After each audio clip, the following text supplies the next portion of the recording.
दोस्तों, आदाब। मैं जिया अहमद आज का भारत में आप सबका स्वागत करता हूं। दोस्तों, जब भी हमारे देश में विधानसभा या लोकसभा इलेक्शन आते हैं तो देश की राजनीति गरमाना शुरू हो जाती है। पहले यह हुआ करता था, विपक्ष और सत्ता पक्ष में विकास के मुद्दों पर राजनीति हुआ करती थी, लेकिन पिछले कुछ सालों में धार्मिक मुद्दों पर राजनीति की जा रही है और धर्म के नाम से लोगों में द्वेष निर्माण करके राजनीति की जा रही है। तो भारत, हमारा जो देश एक सेकुलर देश है, इस सेकुलर देश में धार्मिक तेढ़ निर्माण भी हो रहा है और धार्मिक भावना भड़काकर लोगों का दुश्मन बनाने का प्रोसेस भी चालू है।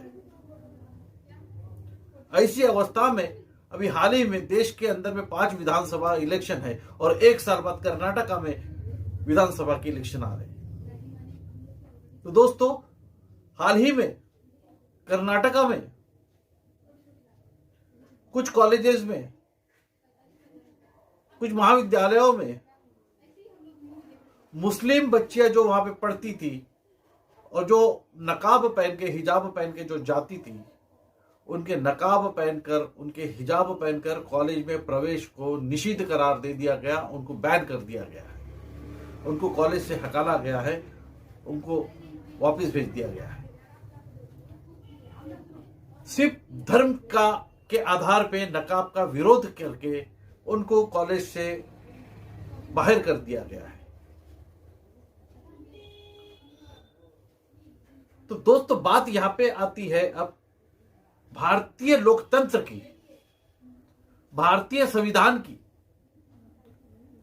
हमारा देश लोकतांत्रिक देश है, अभिव्यक्ति स्वातंत्र की बात हमारा संविधान करता है।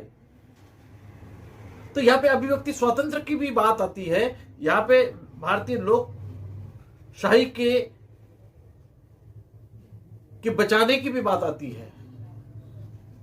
जिस तरह से कर्नाटका में हिजाब को महाविद्यालयों में बैन कर दिया गया है, पहले एक इस महाविद्यालय में कर दिया गया था, फिर अनेक महाविद्यालय पूरे कर्नाटक में हवा फैली और सभी जगह पे वो उसका विरोध शुरू हो गया कर्नाटक के महाविद्यालयों में। और इसके विरोध में भारतीय जनता पार्टी, विश्व हिंदू परिषद, आरएसएस ने लड़कियों का मार्च भी निकाला, गलों में भगवे दुपट्टे डाल के। तो ये प्लानिंग से नहीं हो रहा है कि मुस्लिम बच्चियों का, मुसलमानों का, इस्लाम धर्म का विरोध एक तरह से किया जा रहा है।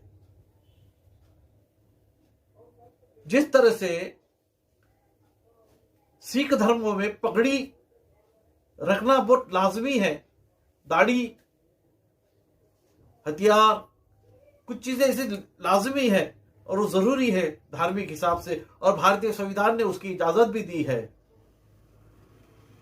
तो हर धर्म में कुछ चीजें ऐसी है जिसको हमारा संविधान उसके धर्म के मुताबिक हर व्यक्ति को रहने की, पहनने की, आचरण करने की इजाजत देता है। तो हिजाब भी जो है, नकाब भी जो है, ये इस्लाम धर्म का एक अविभाज्य घटक है। तो हमारा संविधान उसकी इजाजत देता है। तो दोस्तों, हिजाब को लेके एक गलतफहमी पैदा की भी जाती है और उसका विरोध भी किया जाता है। एक तरह से धर्म के हिसाब से भी विरोध किया जाता है और कुछ चीजें गलतफहमियां पैदा की जाती है और गलत बातों को प्रोपेगेंडित करके उसका भी विरोध किया जाता है। 2 तरीके से हिजाब का, नकाब का विरोध किया जाता है। और ये विरोध करने वाले लोग होते भी कौन है? अगर ये देखा जाए तो ये इस्लाम विरोधी और मुसलमानों के विरोध करने वाले लोग ही अक्सर पाए जाते हैं।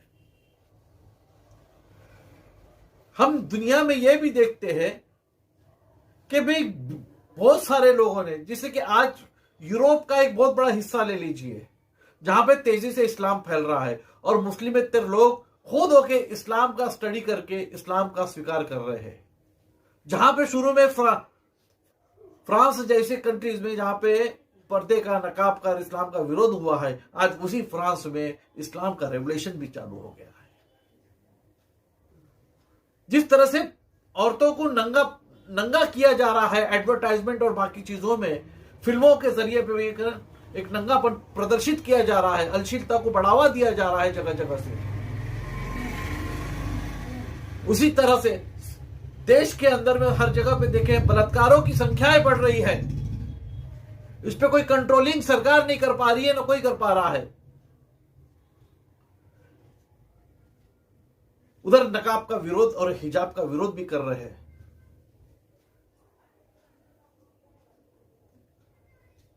दोस्तों, मेरे नजर में एक ब्रिटेन की बहुत बड़ी जर्नलिस्ट है इयोन रेडली। ब्रिटेन की एक बहुत बड़ी जर्नलिस्ट है इयोन रेडली। इयोन रेडली ने इस्लाम का स्वीकार किया था। वो इस्लाम की व्यवस्था को देखते हुए, इस्लाम का अभ्यास करके, इस्लाम में जो औरतों का सम्मान जिस तरह से बताया गया है, औरतों को पर्दे का सिस्टम जिस तरह से बताया गया है, औरतों का डिफेंस जिस तरह से इस्लाम करता है, ये सारी चीजों से प्रभावित होके इयोन रेडली ने इस्लाम का स्वीकार किया था। इस इयोन रेडली ने इसके ऊपर एक किताब भी लिखी है और वो प्रकाशित भी है, मार्केट में उपलब्ध भी है। उसी तरह से तमिल की एक बहुत बड़ी लेखक थी कमला दास। वो तमिल साहित्य में उसका बहुत बड़ा कॉन्ट्रीब्यूशन है।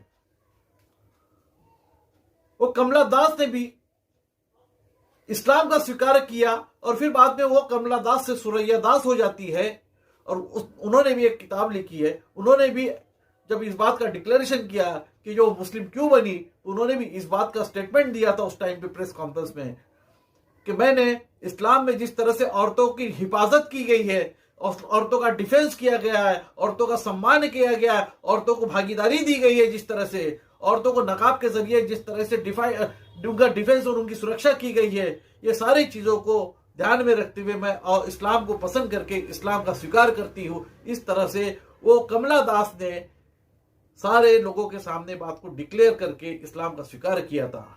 दोस्तों, मैं यहाँ पे इस्लाम का धर्म का के बारे में उसकी तबलीग नहीं कर रहा हूं, उसकी दावत नहीं दे रहा हूं, लेकिन जिस तरह से कुछ लोगों ने इस्लाम के हिजाब के सिस्टम को देखते हुए इस्लाम को पसंद किया था, कुछ ऐसे भी लोग हैं जो कि औरत के नंगेपन को पसंद करते हैं और हिजाब का विरोध करते हैं। तो दोस्तों, भारतीय संविधान की कलम 25 के मुताबिक संविधान की जिस तरह से हमें हर धर्म के मुताबिक जीने का स्वातंत्र देता है, उसका आचरण करने का स्वातंत्र देता है, तो फिर ये यूनिवर्सिटीज, कॉलेजेस किस तरह से किसी के पहनावे को वो बैन कर सकते हैं? ये एक संविधान की धारा 25 का उल्लंघन हो रहा है, तो ये राष्ट्रद्रोह में भी आना चाहिए। संविधान का विरोध देश का विरोध माना जाना चाहिए। तो दोस्तों, मैं आप सबसे अपील करता हूं आज के भारत इस चैनल के माध्यम से कि हम एक दूसरे के धर्म का आदर सम्मान करें और किसी के विरोध करने से हम उसका विरोध ना करें, बल्कि इस धर्म में, किसी धर्म में अगर कोई बात बताई गई है तो क्यों बताई गई है, उसके पीछे का रीजन क्या है, उसके पीछे का लॉजिक क्या है, उसके पीछे की क्या कहानी है, ये समझने की जरूरत करिए, उसका अभ्यास करिए और फिर बाद में लगे तो विरोध करिए, अगर करना है तो। मैं इतना कहते हुए अपने शब्दों को रोकता हूं और जाते जाते मैं आपसे एक और अपील करता हूं, जिन लोगों ने भी मेरे इस चैनल को सब्सक्राइब नहीं किया है तो सब्सक्राइब का लाल बटन दबा के सब्सक्राइब करें और इस वीडियो को ज्यादा से ज्यादा लोगों तक पहुंचाने के लिए शेयर करें। धन्यवाद।